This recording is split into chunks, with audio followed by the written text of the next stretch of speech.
If you've been following Asp Extra for a while, you know that 2018 is the year of me training like it's my dang job. And this past weekend, I got to go out to Atlanta, Georgia to train with my friend Brian Hill, who is an incredible teacher. And I've been wanting to go out and take his course, The Complete Combatant, for some time. And they invited me out to do my Survive the Fight seminar, and then we did The Complete Combatant. And you've been enjoying on Asp Extra for a bit here the videos that we did at the HK headquarters afterwards. So we were able to combine all those trips. And I just want to give you kind of an overview of the Complete Combatant and what I experienced when I went and trained there. I think it's fantastic training. I think that it was very valuable for me. So let's talk about what I experienced this past weekend. Today's active self-protection lesson is made possible thanks to the generosity of sponsors like luckygunner.com. Please check out Lucky Gunner for all your ammunition needs.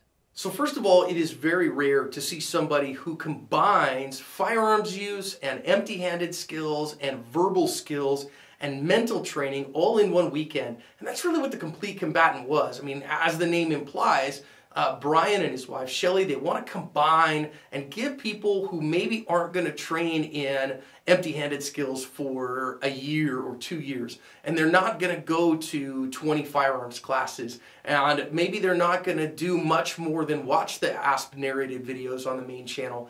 And how do we give those people something in a compressed period of time that they are more complete as a self-defender? And they've named that the Complete Combatant. So I loved a lot about this. First of all, they took safety very, very seriously. So we went into the environment, we safed all the firearms, and we did that with barrel blocks and magazine blocks. So people were drawing their firearm, but it was rendered safe.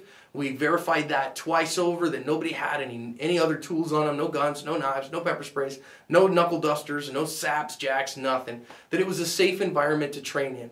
And that safety was incredibly important. I see people do this kind of stuff and they don't do it in a safe manner, and it makes me uncomfortable. But Brian was an absolute stickler for safety, and I think that was awesome, because once you know that the barrel is blocked on that gun, in my opinion, in Brian's opinion, it's a training tool, and you can then use it in ways that you never could use a live firearm because it's been rendered inoperable. It's like, you know, the guns that you see at trade shows like SHOT Show and NRA that have been tagged out, firing pins removed.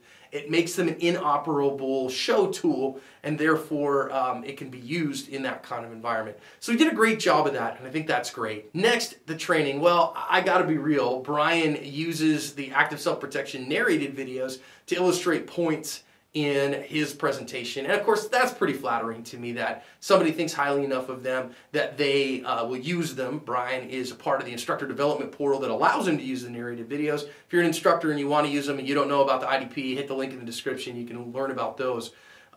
But he uses them incredibly well, and it was really fun on my end to see somebody say, okay, here's why I want to talk about awareness. Here's a video that John's done about that. Here's where I want to talk about empty-handed skills. John talks about that. Here's transitional spaces, and several others. And we sat and watched them and then talked about them. And I got to say, as a student, it was a little funky for me to sit and listen to me give a lesson that I made, and then have other students talk about what that lesson meant to them, and then us practice it. So that was pretty cool. Brian also liked to talk a lot about having excellent firearm skills, so we went through his progressions of his dry fire training. We all lined up at a safe backstop, and we worked on our draw to presentation. We worked on strong side. We worked on 2-hand clearances and 1-hand clearances. We worked on all kinds of stuff that I think are critical items for firearms carriers to have and to work in their dry fire. And it worked really, really well in a very compressed amount of time.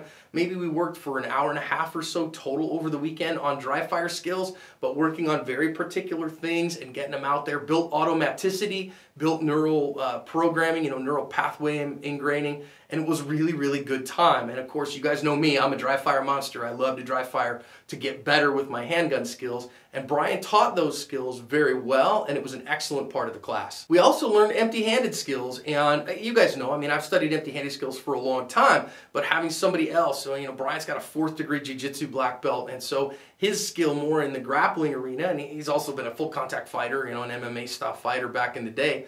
And having those integrated as a firearms carrier, so you got a firearm, in your regular holster, which for me is appendix, and then having, the empty-handed skills while carrying, very helpful for everybody, me included. And we went through different iterations. His coaches were excellent Whether we were working on the ground or we're working standing grappling, we're working against the wall, we're working get-ups, you know, however that worked, we were working excellent necessary skills, and that was very helpful. And then I think the thing that was the best is Brian had his coaches there, and those coaches were very good at what he did, and they helped him in scenarios. So we would work anything from a scenario of somebody coming and trying to attack you and draw, and you know, you had to draw and fire a gun in a certain amount of time, and getting off the X, getting, you know, and moving into J and those things, to having to use less lethal tools. You know, of course I always carry my pepper spray on me, but we didn't have these had all been tagged out, but I had an inert one on me instead, and so knowing when to use that was really good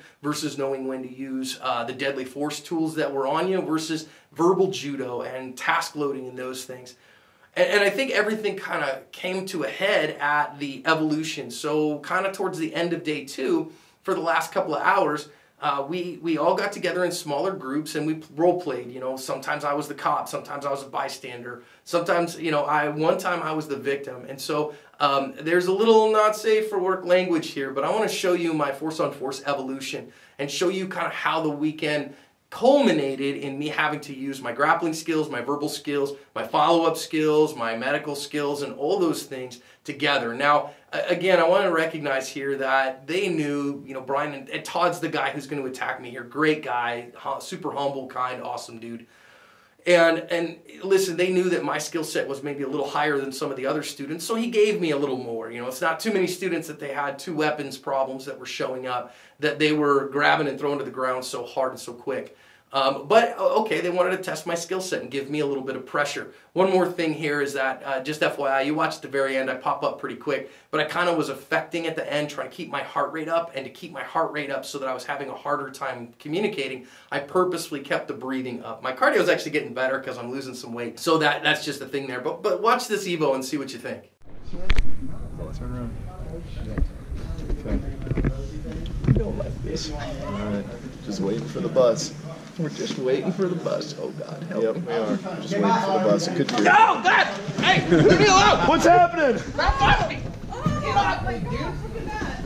Look at that! Off me! Holy crap! Hey, man, what's going on over here? What's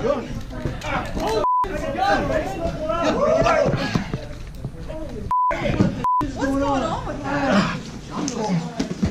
Well, who's... Man, they got a knife too. Hey, help me! Don't put the camera away and help me! I wouldn't get involved. I gotta go home. Oh, he's getting his bang! Oh. Hey, bro, don't shoot me. Ooh. Shot him in the face. Made a canoe out of it.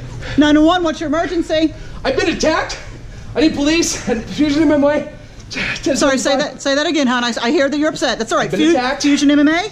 I need help. Okay, where's that at, hon? I've been attacked. 1075. It's across from Kroger. Okay, do you need medical? Yes. Okay, are you alone? There's all kinds of around filming. But I need help. Man attacked me. Where's the guy, hon? Kill me. Did he run away? No. He's laying here. I'm watching him. Okay. I need help. Do you know who attacked I can't. Police is on its way. Stay with me. Police are on its way. Move! Drop the guns. Okay. Sheriff's Department. Yes, sir. Are you John Korea? Holy moly. All right. What's happened, John? I love your videos. He attacked me, sir. He's cut me up pretty good. All right, let's get you sitting down, man. Okay. You got a tourniquet on you? I know how you tactical guys roll. I do on my ankle kit that's not still on my person. Good. All right. So what happened with this guy? Officer, he attacked me. Yeah. He has a knife with him. While we were rolling, he grabbed me. Is that your gun? Okay. Yeah. We were rolling with me, took it away from me. I had to take it back. He cut me a couple times. I need some medical attention, sir. Okay. Who saw this? Look at these 2 idiots were filming the whole thing and not helping me. It's like your channel, isn't it? Yeah, no kidding. I need some medical attention. Okay. I'm willing to help. Like I said, he's got a knife underneath him. Right. I just need to talk to medical and talk to my counselor. Good job. Not even So to me, that was a ton of fun. It just pressure tested my skills a little bit. Obviously not my marksmanship skills, but my ability to fight somebody who was actively resisting had there some pressure testing, and that was a lot of fun. Not everybody got a pressure test with that much pressure, but for me in my place, that was a ton of fun for me. Had some others that went really well. My XO, Stephanie Widener. Stephanie was one of the few people who got out of there without hurting someone. She was able to see things coming from a ways away, kept her distance, and got out of the danger zone without having to engage. So props to Stephanie for that. I think one of the other fun things that we did the whole weekend is they passed around training tourniquets, and people were shown how to use a tourniquet, and then they had to have one on their person, and then at various times other students would have to feign an injury, an extremity injury, you know, arms, legs, whatever, and then when you run across it, then you had to do something to solve it. So your name would get called out. John, you know, you have, John, come and help me, I've hurt myself, or whatever. Then you'd have to go figure out, what did this student need, what did this person got, and then apply the tourniquet correctly, you know, get it set down, and then call 911 and get help on the way and communicate while you're helping them. So again, a scenario, but a medical scenario, and we did a couple of those over the weekend, and they were very helpful and very good. So this is the kind of class I really recommend for all firearms carriers. I think it was fantastic information. It was 12 hours of training that I really enjoyed. I got to go on Thursday night and roll with Brian and his jiu-jitsu students as well, which was tons of fun, and they were awesome to me, and one of his coaches, Getty, didn't beat me up too bad, which was tons of fun. But I think a class like this gives you a well-rounded understanding of what you're going to need. Verbal skills and medical skills, and less lethal means, verbal judo, mindset preparedness, firearms skills, actual people coming at you, pressure testing in some ways. And those kind of things are super valuable. So, the Complete Combatant, absolutely 2 thumbs up. If you're in anywhere in the Atlanta area, boy, take it whenever he offers it. But I know he's also traveling with it. So go look up the Complete Combatant, look up Brian Hill. I know you can find him on Instagram at the Complete Combatant. You can find him on YouTube at the Complete Combatant. They have a Facebook page. Brian's Instagram is Chief Chaos Controller. That dude is doing the work and putting it in. So go and train with him. It was a fantastic class. Can't recommend it highly enough. And you know what? This year, let's train a whole bunch to get better to protect ourselves.